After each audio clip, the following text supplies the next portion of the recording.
Hey guys, it's Jenny. So as I was making some anise pan de polvo cookies, I was thinking how fun it would be for me to go ahead and just show y'all how to make them, and then I don't know if y'all want to make them. The thing is, I don't really follow like a recipe. Don't know what the recipe is, but you know, we'll just try it and see what happens. What you start with is I did 2 cups of flour, just regular all-purpose flour, and then I went ahead and did 2 of these Crisco's, the shortening, Crisco shortening thingies. Just use 2 of those. I might add another cup of flour, so it might be 3 cups to 2 of those because I didn't like it was so squishy. The key to making these also is you make a tea or a roux. I don't think it's called a roux, I think it's called a tea of cinnamon sticks and anise. I use anise stars and I use the anise seeds because I like the seeds in the pot. That was boiling, and this is what you kind of end up getting. I don't know if you can even see this or not, but oops, I just poured it. Oops. Anyways, it looks like tea. That was not supposed to happen. I don't know what my grandma called it, but it's just basically just like cinnamon tea. So let me go ahead and add another cup. Do I want to add a cup or should? You know what? I'm just going to add a little bit. I'll put a cup. I put a cup. So I went ahead and added another cup of flour and pour this into my little bowl.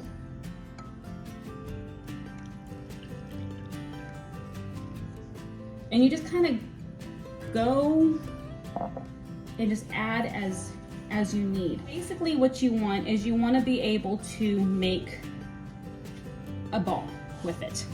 So you just kind of add as you go.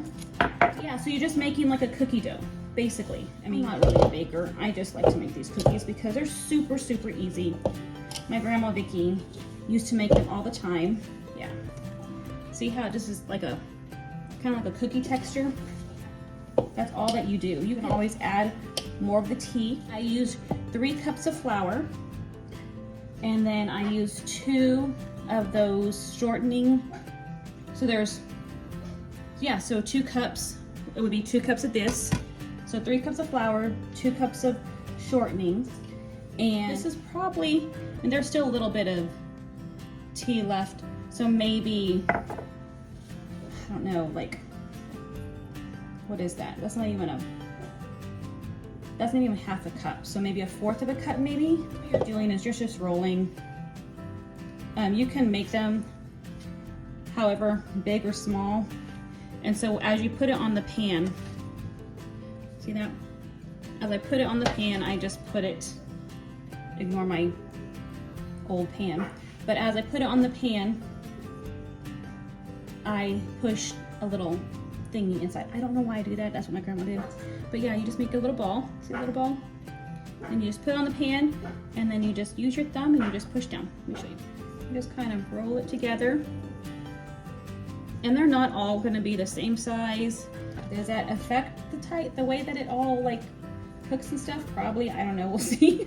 I started the oven on 350, so it's preheating. And then you just kind of put it in the oven, and see that ball's kind of big. We might make that ball a little bit smaller. I actually think the first ball might be a little big too. They don't necessarily like grow, they just cook. Does that make sense? They're not going to get bigger, so you really don't have to worry too much about how close you put them because it's not gonna spread. My grandma Vicki, she used to make these all the time, and my mom too. My mom would make them. I guess they're I guess you can call them, some people call them Mexican wedding cookies. We call them pan de polvo. I don't say it correctly. I wish I would have learned Spanish and paid attention a little bit more to the Spanish being spoken in my house, but I don't know. I didn't pay attention to a lot of stuff when I was a kid. I was just living my life being a kid. So digging holes in the backyard. Did anybody else do that? Apparently not very many kids just go to the backyard with a shovel and try to dig china. But as a kid, that's something that I just love to do. I don't know why. I'd come home from school and I would just start digging a hole in the backyard. Like, and it was the same hole. The hole just got deeper and deeper. But I would also like look for like bones and like, that's probably why I did it. Did I find a bone? No, I never found bones. But I did find really cool rocks. Never found gold. But I found some really pretty rocks. That's what I did as a kid for fun. I would dig holes. So far, this is what it looks like. I mean, nothing special. This is it. I could probably like move them around and add more. See, I'm hoping these cookies turn out well. So if not, then this will be a tutorial of how not to bake on the Polvo cookies. You can kind of see how it's starting to get kind of like hard. You can always add more of the tea. JD and I, we were 18 when we got married, and I had no idea how to cook. I legit thought that the oven was used to store pots and pans because that's where we stored our pots. I never questioned like how the food like got made. I just knew that, which is probably not very, that's kind of rude, but I did that to my parents. I was appreciative. I was always thankful. I just was raised in a household where both parents cooked, and so I didn't have to cook, I guess. And it was never really like my thing or anything. So, also not a really big meat eater.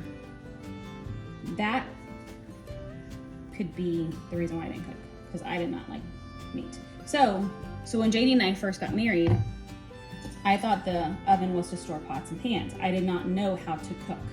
And so it wasn't until Ethan was probably about 1.5. I was a part of this Sunday school class, and all the women would get together. The person who was hosting the party or the dinner, she would send out recipes that she liked for us all to try. And then we would all bring our food, our dish, and all she had to do was, you know, get the house ready, decorated, whatever. And because she was just hosting. At the end of the evening, we would all have, you know, we all come with our recipes and all these dishes that we made, and you would have like the recipe also written on a card, or way at the end of the evening, you would have like, I think it was about 12 ladies maybe. You would have like 12 new different recipes and stuff. And so that's how I learned how to cook, which is really cool because I didn't know about cups, I didn't know about teaspoons, I didn't know about tablespoons, like none of that whatsoever. I pretty much just ignored that all in school. Measurements, and even now I struggle with measurements. We had Ethan when we were 20, so it wasn't until I was like 21, 22 that I actually started learning how to cook. JD doesn't cook. He does not enjoy that at all. But he likes food, and he never complains about what I put on the table either. So, I mean, legit, his favorite meal was beanie weenies, but not with the sausages. Found that out. He likes me to use the actual hot dogs, and I call them ketchup beans. They're not ketchup beans. I call them ketchup beans because they're sweet and the sauce is red. I think they're called baked beans. That's all it is. It's a can of baked beans and hot dogs, and like you cut that up. So I mean, he's never complained about what I've made for dinner, and that's nice. But he likes clean house though. So, but he never complains when it's messy either. He's quite patient with me, which is nice. I'm gonna check on the cookies. Ready yet, which is fine. After those are done, then I'll go ahead and pull these out. But we can go ahead and start making the cinnamon sugar mix. So after they come out of the oven, what makes these so delicious, you just put cinnamon and sugar in a bowl. That's all you do, honestly. Like, you just put cinnamon and sugar in a bowl. I'm gonna wash my hands, I'm gonna go get the cinnamon and the sugar. There's my sugar. We're not gonna use all of it, no worries. And cinnamon. I like to use like something like this, just because it's kind of short, not as tall, and you just kind of, I guess you can kind of measure it. There really is honestly like no measurement. You just kind of go with what you like, I guess. Let's go ahead and the more cinnamon you put, of course, the more cinnamony it's gonna taste. So, like, that's literally how much I put. I guess I go by color, the color of it. Like, I like light sandy color. Now, we're still waiting on the cookies to get done. But all that you do is, once the cookies are done, you just pull them out, and as they're hot, you have to be careful because they're gonna be very, very hot. The trick is when they're hot is when you're gonna want to put them into this sugar and cinnamon mixture. And you just kind of roll them in, that. And then you just put them in the little container, and voila, you got cookies. That is the easiest recipe, I'm telling you guys. You can even roll out the masa to make them like and use cookie cutters. I've seen that done too. I don't know if we've done that before, but you can do that though. You can use cookie cutters and stuff. You don't have to do it in the ball. We just do the ball because that's what we've always done. Smell so delicious. I can't even tell you how good they smell. But yeah, it really is that easy though. And so all you do is like you just put it and you just cover them like that. That's all you do, and then they just kind of like fall apart.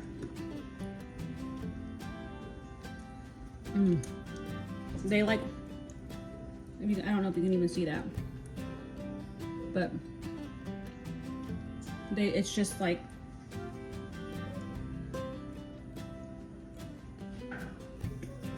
perfect.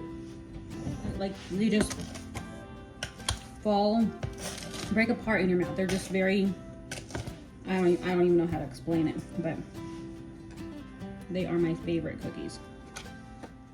Everybody makes them different. I guess traditionally, more, I don't know, Mexicans, they use like lard.